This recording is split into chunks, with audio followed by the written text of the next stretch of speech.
পবিত্র কোরআন মাজিদের 18 নং সূরা হলো আল কাহাফ। কাহাফ মানে গুহা, আর আসহাবে কাহাফ মানে গুহাবাসী। এ সূরায় মোট 4টি ঘটনার উল্লেখ আছে। আজকের এই পর্বে আমরা আসহাবে কাহাফের 2টি ঘটনা সম্পর্কে জানব। ঈসা আলাইহিসসালামের ঊর্ধ্বারোহণের ঘটনার পর ওই সময়ের অত্যাচারী শাসক দ্বীন ও শরীয়ত নিষিদ্ধ ঘোষণা করলে ঈসা আলাইহিসসালামের অনুসারীদের গণগ্রেফতার শুরু হয়। সে সময়ে একদল ঈমানদার যুবক একটি পাহাড়ের গুহায় আত্মগোপন করেছিলেন। সেখানে তারা আল্লাহর নিকট ঈমান রক্ষার জন্য প্রার্থনা করেছিলেন ও সাহায্য চেয়েছিলেন। আল্লাহ তাদেরকে সেখানে 309 বছর ঘুমন্ত অবস্থায় রাখেন। সূরা আল কাহাফ আয়াত 25।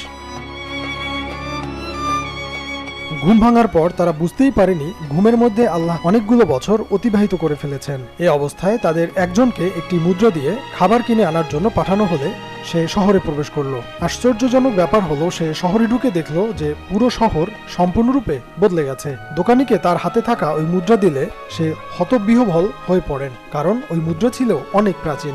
দোকানি মনে করলো এই যুবক হয়তো কোনো ধন ভাণ্ডারের সন্ধান পেয়েছে এবং এই মুদ্রার উৎস সম্পর্কে জানতে চাইলে ওই যুবক বিপত্তির মুখে পড়ে এবং পরবর্তীতে বিষয়টি রাজদরবার পর্যন্ত পৌঁছে। রাজা যুবকের কাহিনী শুনে বিস্মিত হলেন এবং সভাসদদের নিয়ে গুহার কাছে গেলেন। কিন্তু যুবকরা গুহায় প্রবেশের পর অলৌকিকভাবে গুহার মুখ বন্ধ হয়ে যায়। এই ঘটনার তাৎপর্য একাধিক, তবে আল্লাহ কিভাবে তার উপর সমর্পিত বান্দাদের প্রতিকূল পরিস্থিতি থেকে রক্ষা করেন তা আমরা সূরা কাহাফের এই ঘটনা শুনলেই বুঝতে পারি। ঘটনাটি এমন এক ব্যক্তির যার 2টি সুন্দর বাগান ছিল, কিন্তু এ কারণে সে অহংকারী ও উদ্ধত হয়ে পড়ে। সে তার বন্ধুকে বলেছিল, আমি তোমার থেকে উত্তম, কেননা তোমার থেকে আমার বেশি সম্পদ, কর্মচারী ও সন্তানাদি রয়েছে। সূরা কাহাফ আয়াত 34।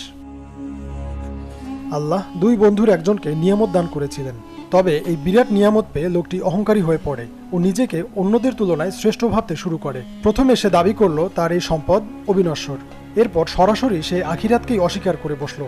এসব কারণে আল্লাহ তার বাগান দুটিকে ধ্বংস করে দিলেন।